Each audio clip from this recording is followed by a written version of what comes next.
भजो गिरिधर गोविंद गोपाला। भजो मुरली मनोहर नंद लाला। भजो मुरली मनोहर नंद लाला। भजो गिरिधर गोविंद गोपाला।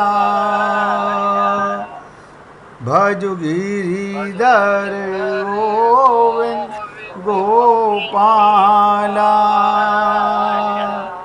भजो मुरली मनोहर नंद लाला। भजो मुरली मनोहर नंद लाला। भजो गिरिधर गोविंद गोपाला। भजो गिरिधर गोविंद गोपाला। बोलिए वृंदावन बिहारी लाल की जय जय श्री राधे। जय जय श्री राधे।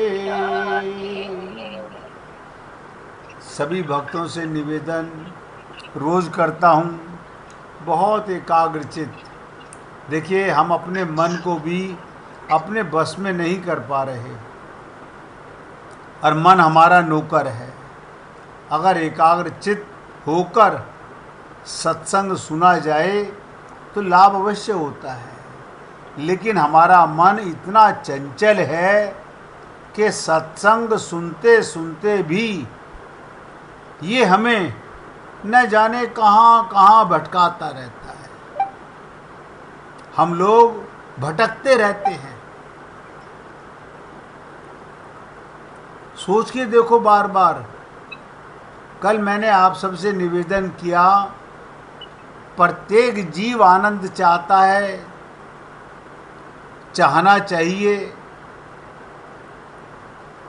ये भी निवेदन किया, कोई ऐसा आनंद बता दो जो आपको इस जीवन में ऐसा मिला हो जो छिनेगा नहीं। कोई भी ऐसा आनंद जिसके समाप्त होने पर दुख नहीं होगा।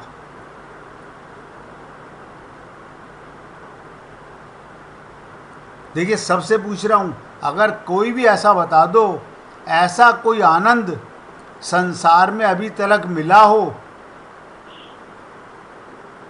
जिसके छिन जाने पर या जो घटेगा नहीं, समाप्त नहीं होगा, छिनेगा नहीं। इसका मतलब, हाँ बोलिए बोलिए मीना जी, ऐसा कोई आनंद मिला अभी तक? संसार में तो ऐसा कुछ भी आनंद नहीं मिला। बहुत सुंदर। कुछ भी आनंद मिला हो। हाँ, जब हम प्रभु की तरफ जाते हैं तब उसका आनंद बहुत मिलता है। बहुत अच्छे। जैसे कि कल आपने दृष्टांत दिया इनका लक्ष्मण जी का। हाँ। कि प्रभु में आपकी गोद में था तो मैं तो चला नहीं, तो उससे बढ़ करके सुख और कहाँ है? कहीं पर नहीं है। सबसे बड़ी बात है, यानी उसका कारण भी बता रहा हूँ। हम आनंद की संतान हैं। हम आनंद की संतान हैं और आनंद पाने के लिए मनुष्य शरीर में आए, लेकिन हम अपनी अज्ञानता बस, मूर्खता बस हम फंस गए। कोई बात नहीं, फंस गए, अब जाग जाओ। पूछिए राजकुमार जी। जब हम निस्वार्थ भाव से सेवा करते हैं ना, लोगों की सेवा करते हैं, तब भी बड़ा आनंद मिलता है। जब हम निस्वार्थ भाव से सेवा करते हैं तब भी आनंद मिलता है, एक मतलब है लगता है भगवान के पास हम होता है कि आसपास है हम। बिल्कुल ठीक है। निस्वार्थ कब होते हो? जब आप अपने आप को भूल जाते हैं। तो इसका मतलब जब शरीर का भान नहीं होता, अपनेपन का भान नहीं होता, सेवा का भाव होता है, तो बड़ा सुख मिलता है। यही भ्रम हम लोगों ने अनंत जन्मों से बना रखा। पूछिए तृप्ता जी। तो मैं कहना चाहती थी हमारा तो स्वरूप ही सच्चित आनंद है। बहुत सुंदर, अति सुंदर। अब देखिएगा, अगर हमें अपने स्वरूप का ज्ञान हो जाए तो सब में परमात्मा नजर आने लग जाए। देखिए तृप्ता गोयल जी ने कितनी बड़ी बात कही, हमारा तो स्वरूप ही सच्चिदानंद का स्वरूप है, क्योंकि हम परमात्मा की संतान हैं। हम शरीर नहीं हैं, हम आत्मा हैं। और मैंने कई बार आपसे निवेदन किया, आत्मा को परमात्मा मिला हुआ है, बस आप आत्मा में रमण कीजिए, परमात्मा का आनंद पाते रहोगे।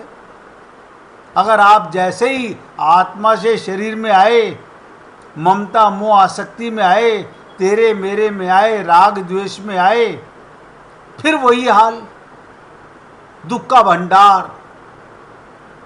देखो अपनी अज्ञानता को हमें ही मारना है। गुरु तो केवल हमारे को ज्ञान करा सकता है। डॉक्टर दवाई लिख के दे सकता है, डॉक्टर घर आके दवाई तो नहीं खिलाएगा। आपको शरीर के रोग सताते हैं, आप टाइम से दवाई खाते हो। और हमारे गुरुओं ने क्या कहा कि ध्यान में रखना सदा, भगवान रहते साथ में। अब भगवान साथ में है, इसका मतलब क्या? कब आपको ध्यान रहेगा? जब आप सच्चिदानंद हो, आप आत्मा हो, तो परमात्मा का ध्यान रहेगा। कोई ऐसा नहीं कि शरीर मान करके परमात्मा का ध्यान कर ले। शरीर तो मिट्टी है, ये तो आपसे चेतन हो रहा है, आपके कारण ये सारी इंद्रियां काम कर रही हैं। आप मरने वाले को अमर बनाने में लगे हुए हो।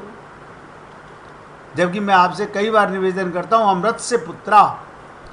अभी मीना जी ने कितनी बड़ी बात कही। कल मैंने लक्ष्मण जी का उदाहरण दिया। जब भगवान राम ने लक्ष्मण जी से पूछा कि हे लक्ष्मण, अयोध्या से जब तुम मेरे साथ चले, सारे संसार की यात्रा की, तुमको सबसे बड़ा सुख आनंद कब मिला? उन्होंने कहा लंका की यात्रा में। बोले लंका में? वहाँ तो कोई मान नहीं, सम्मान नहीं, कोई सेवा नहीं, वहाँ तो युद्ध था।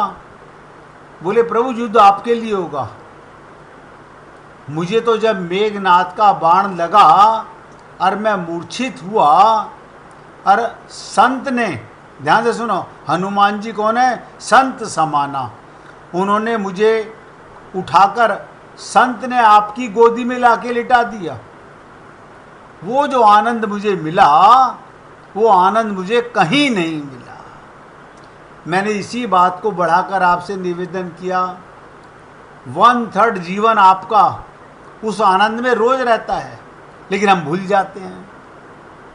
रात्रि को जब सोते हो, किसी को पता नहीं होता मैं स्त्री हूँ पुरुष हूँ, मैं ब्राह्मण हूँ क्षत्रिय हूँ वैश्य हूँ, मेरे घर में सूतक लगा है कि मेरे घर में पातक लगा है।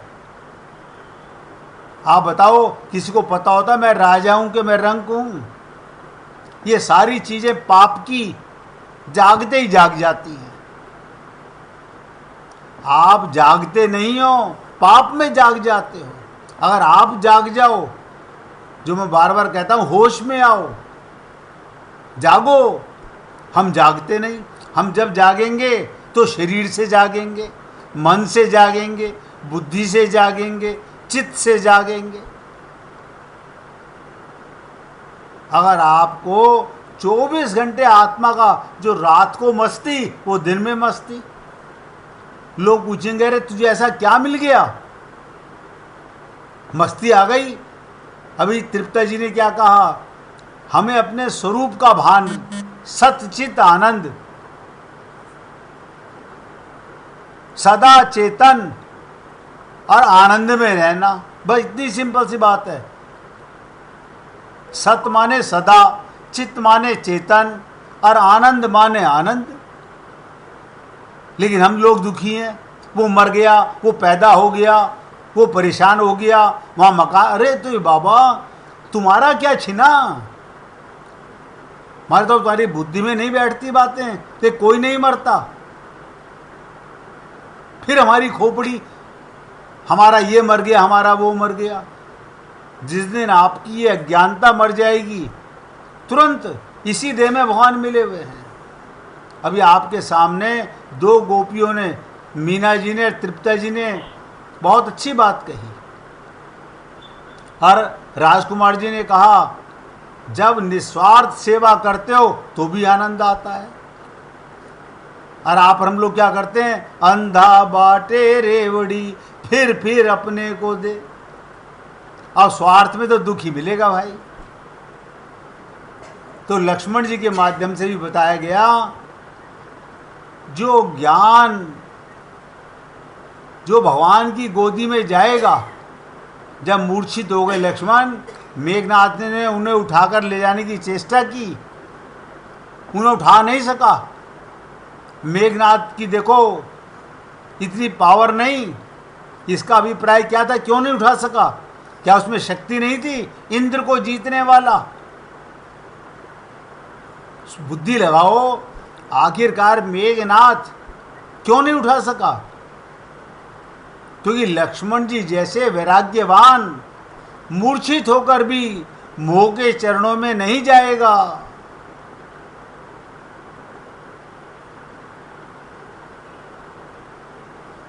अरे हमारा राग, अरे बाबा, शरीर में राग, परिवार में राग, माया में राग।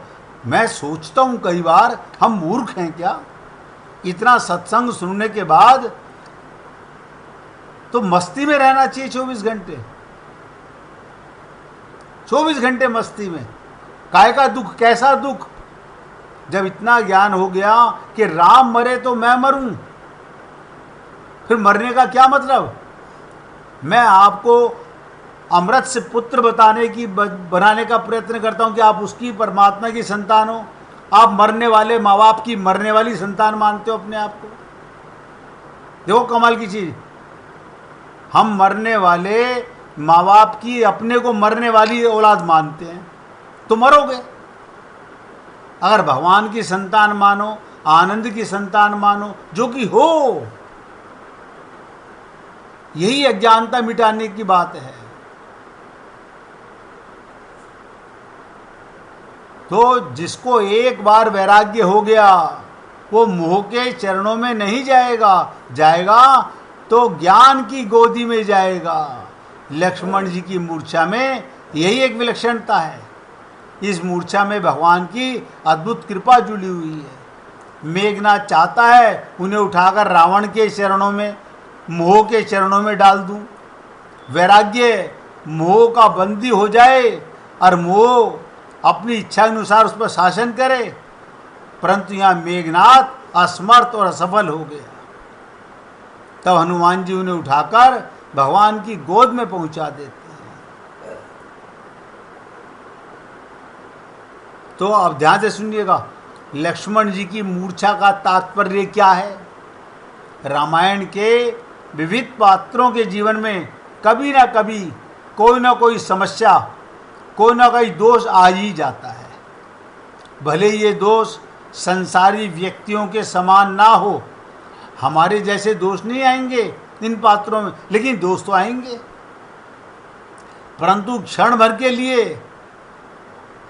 लिए तो वो आ ही जाते हैं। लक्ष्मण जी के जीवन में भी ये रोग आया। अब ध्यान से सुनो, लक्ष्मण जी के जीवन में भी आया। शेषनाग के अवतार, भगवान के अवतार, वैराग्यवान हनुमान जी उन्हें उठा लेते हैं, अब प्रभु की गोद में पहुंचा देते हैं। प्रभु ने लक्ष्मण जी को देखा, भगवान ने लक्ष्मण जी को देखा, उनकी आंखों में आंसू आ गए। प्रश्न उठा, अब क्या करें? चाहे शरीर हो या मानसिक, शारीरिक हो या मानसिक, परंतु जब रोग हुआ है तो उसकी चिकित्सा भी होनी चाहिए। अब देखो, हमारे शरीर के रोग हैं, हम इलाज कराते हैं। मानसिक रोगों को मैं जो आपको इतने महीनों से ये बात बता रहा हूँ बार बार, अपने मन के रोगों को मिटाओ जिसके कारण भगवत प्राप्ति नहीं हो पा रही। अनंत जन्म गुजर गए, हम लोग सुनते तो हैं, अपने मन के रोगों को देख नहीं पाते। बताओ, भगवान को भी रोना आया, आंसू आ गए भगवान की आंखों में। प्रश्न उठा, अब क्या करें भगवान के लिए, चाहे शारीरिक हो या मानसिक। जब रोग हुआ है तो उसकी चिकित्सा भी होनी चाहिए, लेकिन हम लोग शारीरिक इलाज के लिए आधी रात 2 बजे डॉक्टर टाइम दे, हम जाएंगे। रात को 2 बजे डॉक्टर टाइम दे, हम जाएंगे। मानसिक रोगों के लिए नहीं नहीं, आज क्या जल्दी है, अगले जन्म में कर लेंगे। ये देह बड़ी मुश्किल से मिला है। हम मानसिक रोगों को मिटाने के लिए इतने उतावले नहीं हैं जितना शरीर के लिए हम पागल हैं। यहां लक्ष्मण जी मूर्छित हो गए, ध्यान से सुनो। लक्ष्मण जी मूर्छित हो गए, और आध्यात्मिक संदर्भ में इसका अर्थ क्या, वैराग्य मूर्छित हो गया। ये मूर्छा कैसे दूर होगी, भगवान चाहे तो क्षण भर में ये मूर्छा दूर कर सकते हैं, और आगे चलकर उन्होंने ऐसा किया भी। किंतु भगवान यहाँ पर सीधे ध्यान से सुनो, अपनी कृपा के द्वारा ना करके गुरु साधना के माध्यम से अपनी कृपा का परिचय देते हैं। भगवान राम चाहते तो तुरंत कर सकते थे समाप्त, लेकिन भगवान ने नहीं किया। भगवान राम ने ऐसा नहीं किया। क्या कारण है? अब आप सोचो, आपके और हमारे हृदय में परमात्मा बैठे हुए हैं, सबके बैठे हुए हैं। अगर भगवान चाहें तो हमारे को एक पल में भगवत प्राप्ति हो सकती है, लेकिन भगवान कहते नहीं। भगवान ने लक्ष्मण की भी मूर्छा समाप्त नहीं की। अपनी कृपा के द्वारा भगवान कर सकते हैं, लेकिन भगवान ने नहीं किया। भगवान अपनी कृपा की साधना या तो गुरु के माध्यम से भेजते हैं या साधना के माध्यम से भेजते हैं। गुरु तथा साधना नोट करो। हरि ने तो 2 कृपा कर दी जिसे आप और हम लोग समझ नहीं पा रहे। मनुष्य शरीर भगवान की कृपा से मिला। मैं आपके खोपड़ी का ये बुखार मिटा चुका हूँ। कोई माँ बाप की कृपा से पैदा नहीं हुए हैं बच्चे, भगवान की कृपा से आप शरीर में आए हो। ऐसे लाखों करोड़ों जीव हैं जिनके पैदा होते ही माँ बाप मर गए, लेकिन फिर भी वो पले, भगवत प्राप्ति हुई उनको।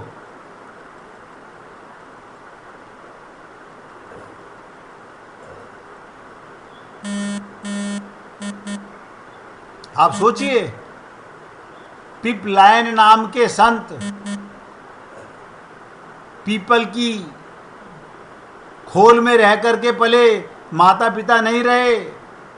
जब भगवान को बचाना होता है तो उसकी कृपा से हम पलते हैं, लेकिन आप और हम लोग समझ नहीं पाते। तो लक्ष्मण पर भी भगवान ने कृपा नहीं की। गुरु तथा साधना के माध्यम से ये हम लोगों को बताते हैं कि मैंने आपके जीवन में कोई संत महात्मा भेजा, साधना का मार्ग बताया। अब हम लोग हर काम के लिए उतावले हैं, लेकिन साधना के लिए और गुरु की तरफ से उदासीन है। देख लेंगे, क्या जल्दी है, अभी कौन सा मरे जा रहे हैं। अपनी कृपा का परिचय भगवान देते हैं राम। बताओ, लक्ष्मण जैसों के लिए भी ये साधना का मार्ग है, ये साधना का मार्ग है।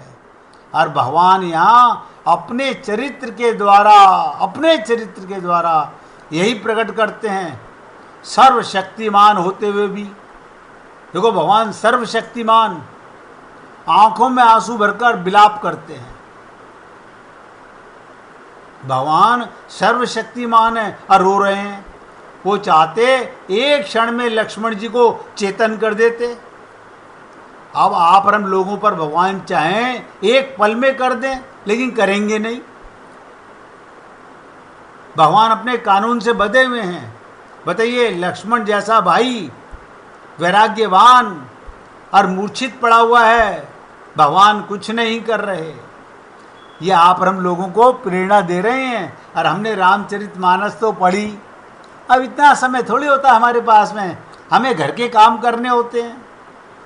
मतलब ये शरीर मिला भगवान को पाने के लिए, हमारे लिए बाकी सब काम जरूरी हैं, एक भगवत प्राप्ति को छोड़कर।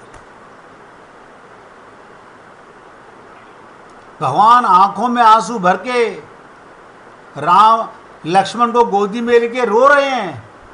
वो चाहते तो एक क्षण में लक्ष्मण जी को चेतन कर देते, परंतु वैसा ना करके फिर बताने जा रहा हूं, साधना का मार्ग प्रशस्त करते हैं। साधना का मार्ग। और मैंने भी अब डिसाइड कर लिया कि अगस्त के बाद में, अगस्त मतलब जुलाई के बाद में राजकुमार जी साधना करना चाहते हैं। अगस्त से जब कहेंगे 4 जने हो, 2 जने हो, 6 जने हो, कोई फर्क नहीं पड़ता। जिसके पास समय नहीं मत चलो, हम किसी को नहीं टोकेंगे साधना के लिए।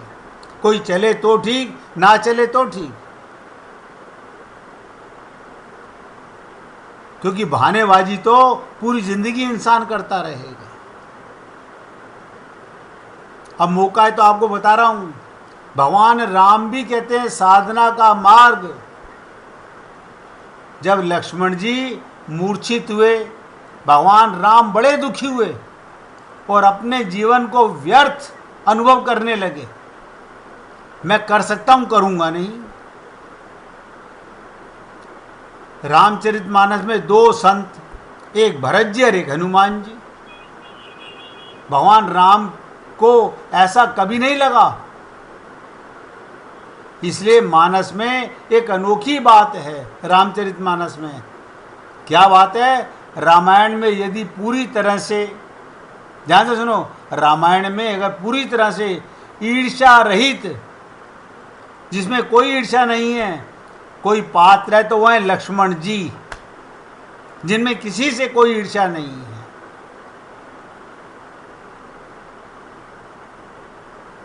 भरत जी में और हनुमान जी में भी ईर्ष्या नहीं है, लेकिन लक्ष्मण जी में तो ईर्ष्या जैसा अभाव, कैसा अभाव है, वैसा किसी अन्य में नहीं।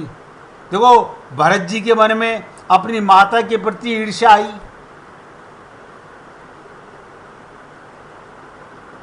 भरत जी और हनुमान जी के संदर्भ में भी ईर्ष्या का कोई कारण ही नहीं है। अभिमान का कारण तो हो सकता है, क्योंकि भगवान राम भरत जी को भी प्रशंसा करते हैं और हनुमान जी की भी प्रशंसा करते हैं, और प्रशंसा सुनकर अभिमान तो हर एक को हो सकता है, परंतु ईर्ष्या की कोई संभावना नहीं। इसलिए लक्ष्मण जी के सामने बड़ी समस्या है। ध्यान से सुनिए, क्या समस्या है? लक्ष्मण जी और शत्रुघ्न, वो दोनों भाई इतने ईर्ष्या रहित हैं, बड़ी से बड़ी परीक्षा में भी उनकी वृत्ति पूर्णतः ईर्ष्या रहित रही। और आप और हम लोग पूरी तरह ईर्ष्या भरी पड़ी है, दोनों में ईर्ष्या का लेश भी नहीं है। अब भाई भाई में कभी न कभी होड़ का भाव आ जाता है, ईर्ष्या की वृत्ति उत्पन्न हो जाती है। भगवान राम की कीर्ति संसार में प्रसिद्ध है, सब जानते हैं भगवान की राम की कीर्ति को। भरत जी की महिमा को संसार ने जाना, लक्ष्मण जी की तेजस्विता को संसार ने पहचाना, परंतु शत्रुघ्न जी के बारे में कभी किसी को कुछ नहीं जाना। आप सोचिएगा। फिर भी शत्रुघ्न जी के मन में अपनी इम्पोर्टेंस जानने की इच्छा कभी नहीं आई। उन्होंने अपने अंतःकरण में इस ईर्ष्या वृत्ति को इतना जीत लिया, उनको लक्ष्मण जी, भरत जी, भगवान राम की प्रशंसा में इतना उन्माद आता था, वो इसी में डूबे रहते थे। और आप और हम लोग अपनी झूठी तारीफों के कायल रहते हैं।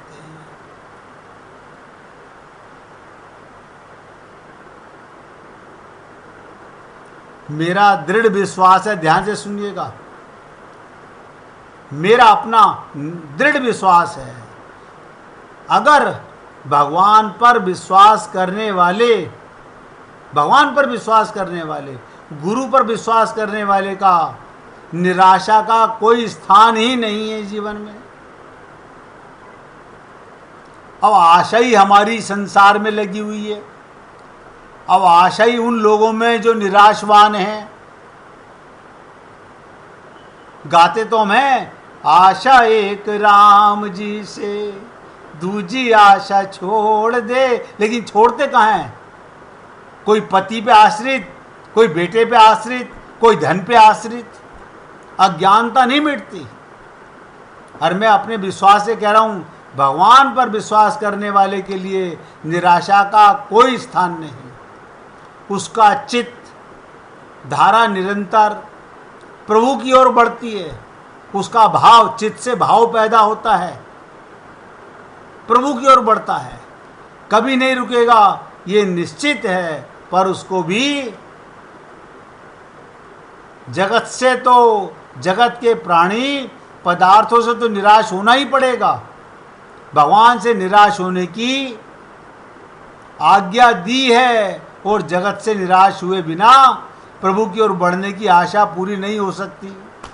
जब तक आपकी आशा संसार में बंधी हुई है, आप भगवान की ओर नहीं बढ़ सकते।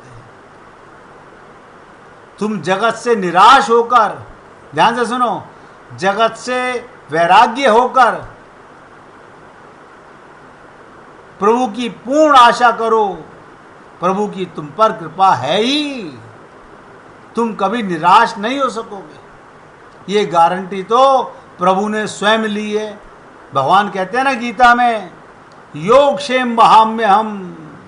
बताइए, गीता में भगवान कहते हैं, अहम त्वाम सर्व पापेभ्यो मोक्षयिष्यामि मा शुचे।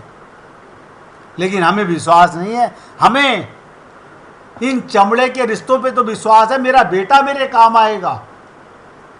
उसमें से भगवान निकल जाए, देखूं कौन सा बेटा काम आएगा। पति में से भगवान निकल जाए, कौन सा पति काम आएगा। लेकिन खोपड़ी में ये बातें नहीं आती। इसलिए निवेदन कर रहा हूं, कभी किसी ने लक्ष्मण जी के भाई शत्रुघ्न का चरित्र नहीं बताया होगा। किसी के प्रति कोई ईर्ष्या नहीं उनके मन में। 1 मिनट भगवान का कीर्तन करेंगे, और सब जनों से निवेदन है कि मुंह में मत बोला करो। जब कीर्तन का मौका मिलता है तो स्पीकर खोल के कीर्तन किया करो। आशा एक राम जी से दूजी आशा छोड़ दे, नाता एक राम जी से